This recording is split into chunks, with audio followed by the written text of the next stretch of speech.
Brown Junction, the fashion haven featuring an extensive range of men's, women's, and wedding special, lehenga, lacha, evening gown, western wedding wear, sherwani, Indo-western, 3-piece, 2-piece suit, juti, dupatta, shoes, toy, kurta, pajama, koti, and modi jacket.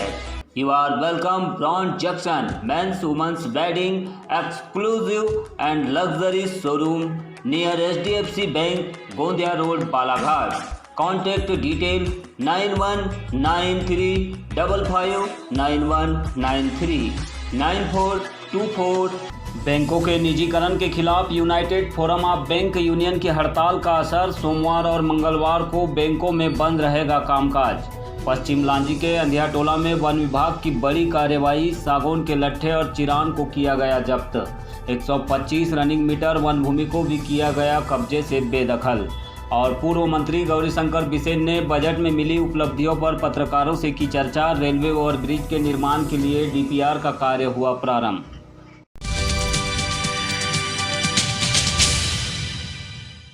देश के 2 बैंकों के निजीकरण किए जाने के प्रस्ताव के खिलाफ United forum of bank union के बैनर तले सोमवार और मंगलवार को हड़ताल का ऐलान किया गया है।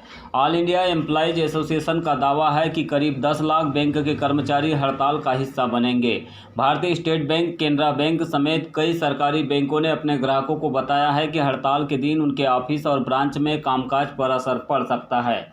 बैंकों ने यह भी जानकारी दी है कि वे प्रस्तावित हड़ताल के दिन बैंकों और ब्रांचों में बेहतर तरीके से कामकाज करने के लिए आवश्यक कदम उठा रहे हैं। दरअसल फाइनेंस मिनिस्टर निर्मला सीतारमण ने यूनियन बजट का ऐलान करते समय कहा था कि सरकार इस साल 2 सरकारी बैंकों और एक इंश्योरेंस कंपनी के निजीकरण का फैसला किया है। साल 2019 में सरकार ने LIC में IDBI बैंक का मेजॉरिटी हिस्सा बेचा था। अभी देश में 12 सरकारी बैंक है, उसके बाद इनकी संख्या घटकर 10 रह जाएगी।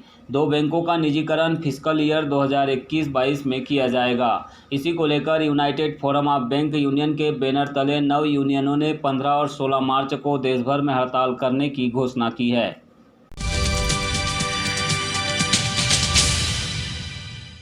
पश्चिम लांजी वन परिक्षेत्र के अंतर्गत अंधियाटोला में वन अमले ने बड़ी कार्रवाई करते हुए सागौन चिरान, सागौन के लट्ठे और धावड़ा साजा जैसे इमारती लकड़ी के लट्ठे बरामद किए हैं। वन परिक्षेत्र अधिकारी शिशुपाल अहिरवार के नेतृत्व में की गई इस कार्रवाई में टिमकी टोला निवासी मेहतर गोंड और बारेलाल गोंड के विरुद्ध वन अपराध कायम किया गया।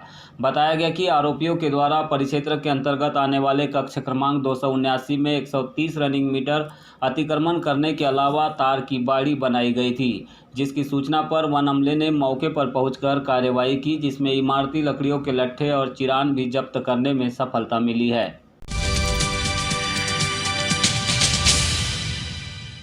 मध्य प्रदेश सरकार के वित्त वर्ष 2021-22 के बजट में जिले को बड़ी सौगातें मिली है। खासकर शहर से होकर गुजरने वाले रेल मार्गों पर फ्लाईओवर ब्रिज की स्वीकृति बड़ी उपलब्धि है। इसी को लेकर आज प्रदेश शासन के पूर्व मंत्री और बालाघाट विधायक गौरीशंकर बिसेन ने पत्रकार वार्ता के माध्यम से जानकारी साझा की।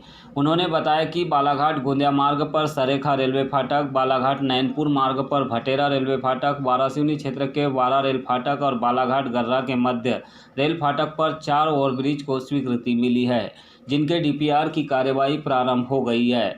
भटेरा रेलवे फाटक पर रेलवे की ओर से प्रस्ताव था, जिस पर भी सहमति मिलने के बाद बजट में स्वीकृति मिली है।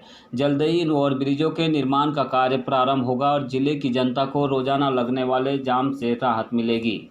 वैसे तो आप लोगों को जानकारी है ही, फिर भी प्रेस से मुझे कुछ नई उपलब्धियों पे आपसे चर्चा करनी थी। एक तो यह है कि यह जो हमारा वित्तीय वर्ष 21-22 का बजट रहा, जो बजट आया है वो हमारे प्रदेश के लिए और विशेष तौर से हमारे ज़िले के लिए विकास से भरा है, उपलब्धियों से भरा है।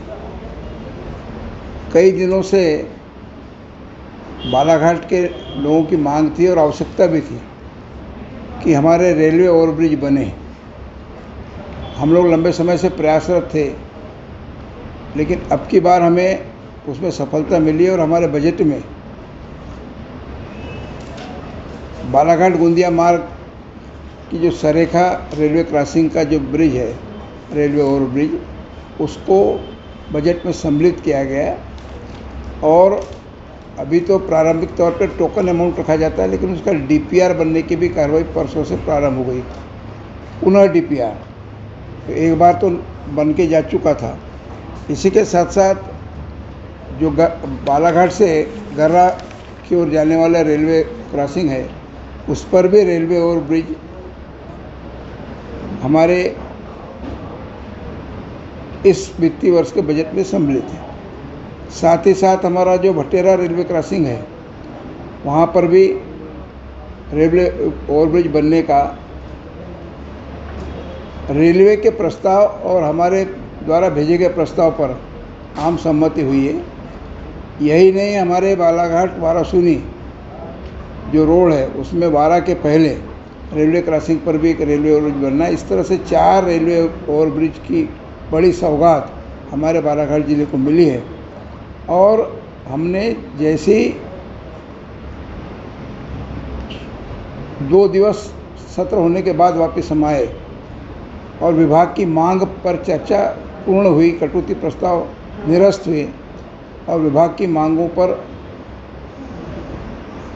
सहमति हुई, विधानसभा की मोहर लगी। हमने आकर के इन सभी स्थानों पे रेलवे ओवरब्रिज के सर्वे, जो आजकल तो नए टेक्नोलॉजी के सैटेलाइट से होते हैं, और चारों स्थानों के सर्वे कंप्लीट हो चुके हैं।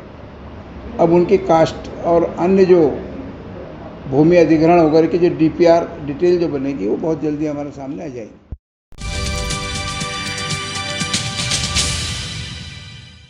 आज़ादी के 75 वर्ष पूरे होने पर केंद्र सरकार ने आज़ादी अमृत महोत्सव मनाने का ऐलान किया है। इसी के परिपालन में भारतीय जनता पार्टी संगठन के द्वारा प्रदेश के सभी जिलों एवं मंडल स्तर पर विभिन्न आयोजन किए जा रहे हैं। बालाघाट में भाजपा कार्यकर्ताओं ने नगर के शहीद स्मारकों पर शहादत को याद करते हुए दीप प्रज्वलित कर पुष्पांजलि अर्पित की। हनुमान चौक में शहीद चंद्रशेखर आज़ाद एवं महात्मा गांधी की प्रतिमा पर माल्यार्पण किया गया और दीप प्रज्वलित कर अमर शहीदों को नमन किया। इस अवसर पर पूर्व महिला मोर्चा प्रदेश अध्यक्ष लता एलकर ने कहा कि हम आज़ादी की 75वीं वर्षगांठ पूरे सप्ताह भर मनाने जा रहे हैं। इसके तहत राष्ट्रभक्ति की एक नई अलग जगाएंगे और वीर बलिदानियों के पद चिन्हों पर चलने का संकल्प लेंगे। जब दांडी यात्रा की शुरुआत करके गांधी जी ने पूरे देश में स्वतंत्रता की अलग जगाई थी, उसकी जयंती है और यह देश आने वाले इस समय में 75वीं स्वतंत्रता की जयंती मनाने के लिए तत्पर है। मोदी जी के आह्वान पर हम सब शहीदों के लिए उनको श्रद्धांजलि देने के लिए यहाँ पर इकट्ठे हुए हैं और यह देश सदा उनके बलिदान को याद करेगा। जय हिंद।